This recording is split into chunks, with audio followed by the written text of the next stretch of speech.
The heat absorbed or evolved by a reaction depends on the conditions under which it occurs. Example, constant pressure. Usually a reaction takes place in an open vessel and therefore under the constant pressure of the atmosphere. Heat of this type of reaction is denoted with a Q subscript P for constant pressure. This heat at constant pressure is named enthalpy and is given the symbol H. Enthalpy is the heat flow at constant pressure. Enthalpy, denoted with a capital H, is an extensive property of a substance that can be used to obtain the heat absorbed or evolved in a chemical reaction at constant pressure. So the question comes up, what is an extensive property? Well, that's one that depends on the quantity of a substance, mass, volume, heat. All of them depends on how much substance there. Contrary to an intensive property that does not depend on the amount of a substance. Color, boiling point. These things doesn't matter how much substance there. Well, I have 5 grams or 100 grams. The color is still going to be the same. The boiling point will still be the same. Enthalpy is a state function. State functions are properties associated with a system in equilibrium. For any given state, a state function is uniquely defined, be it temperature, pressure, volume, energy. If a system undergoes a change from one equilibrium state to another, in that species, say X, is a state function, then the change in X, meaning the change in that value of X, is the same regardless of how the change occurred. It only depends on the final state and the initial state. So what we're saying here is we don't care how the system gets somewhere. All we care about what is the difference between its initial state and its final state, that change between the two. So if you see a delta function, that basically means that function final minus that function initial. Example, temperature. Say I started at 50 degrees C and then the temperature finally ends up at 80 degrees C. Okay. Well, your T final would be the 80 and your T initial would be the 50. All we care about what is that change in temperature from wherever it started to where it is at the end. So that would be 80 degrees minus 50 degrees, a 30 degrees change. It's not equivalent to 30 degrees C, it's equivalent to a 30 degree change.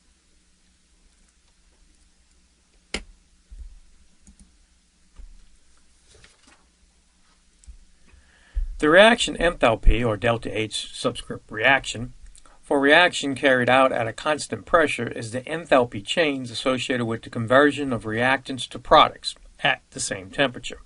So we're talking about a change in enthalpy, meaning your final enthalpy minus your initial enthalpy. Now, what we're really talking about typically is a reaction where you got some reactants going to some products.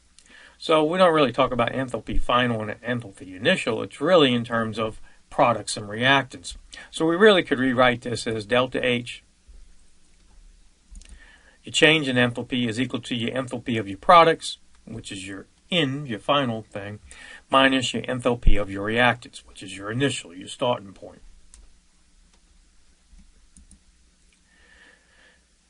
If you calculate and you get a negative delta H, that's associated with an exothermic process. That basically means that energy is leaving the system in the form of heat and going from the system to the surroundings. That's an exothermic reaction.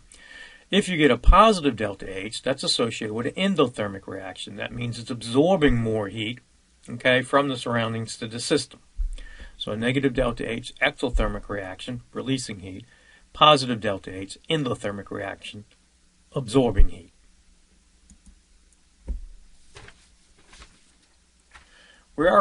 As we already stated, the reaction enthalpy is equal to the heat of the reaction at constant pressure, Q subscript P. This represents the entire change in internal energy, delta U, minus any expansion work done by the system. Therefore, we can define enthalpy in internal work by something called the first law of thermodynamics. In any process, the total change in energy of the system, meaning delta U, is equal to the sum of the heat absorbed, Q, and the work, W, done by the system. So putting that in a formula, delta U is equal to Q subscript P plus W.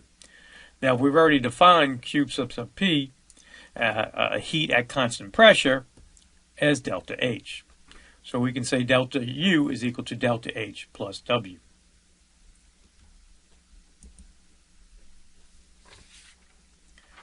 Changes in energy manifest themselves as exchanges of energy between the system and the surroundings.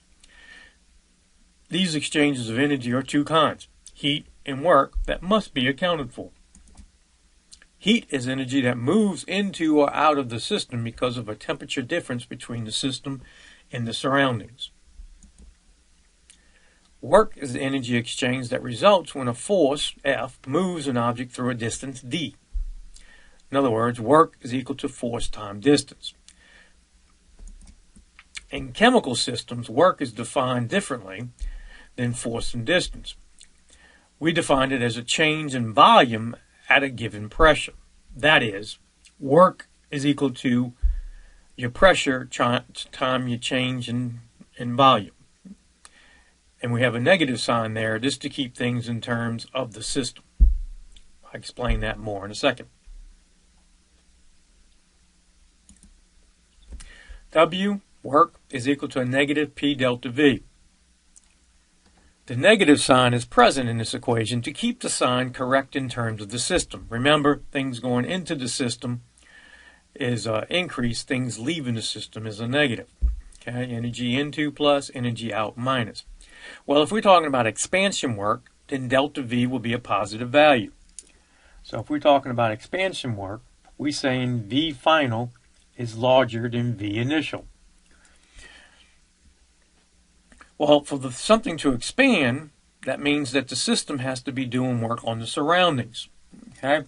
Well, that would give me a positive delta V since V final is larger than V initial.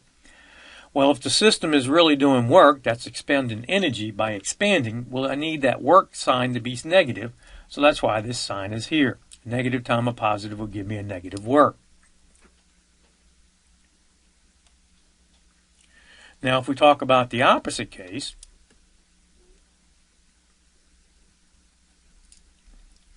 if we talk about contraction work, okay, well, in that case, what we're saying is your V final is less than V initial. So if you do your delta V, your final value is smaller than your initial, so therefore you're going to get a negative number. Well, what's happening here is the surroundings is doing work on the system. It's pushing in an increase in internal energy. It's like taking a ball and you're putting pressure on that ball, you're putting energy into that ball. Okay? So that means that energy is going into the system, so that work has to be a positive value. So now I have a negative times a negative, which gives you a positive work. So to keep things in terms of into the system positive and out of the system negative, that negative has to be in front of that P delta V. Giving us the first law of thermodynamics in its more useful form, delta U is equal to delta H minus P delta V. This is the one that you need to memorize and be able to use in some of the homework questions and on the test. Some things to think about as you work in problems dealing with the first law of thermodynamics is you got to think about the system. If it's absorbing heat, that means it's energy going into the system, it's a positive value. Okay, so if you're absorbing heat, it's a positive value. If the system is releasing heat, exothermic, giving off heat, it's a negative value. If you're talking about the surroundings doing work on the system, then you're talking about putting energy into the system, it's a positive value. If the system is doing work on the surroundings, then it's doing work, therefore it's a minus sign. So as you do homework 51, you need to keep this plus and minuses in mind as you read the questions. Should I be putting a plus number or a minus number in front of these numbers to plug into this equation?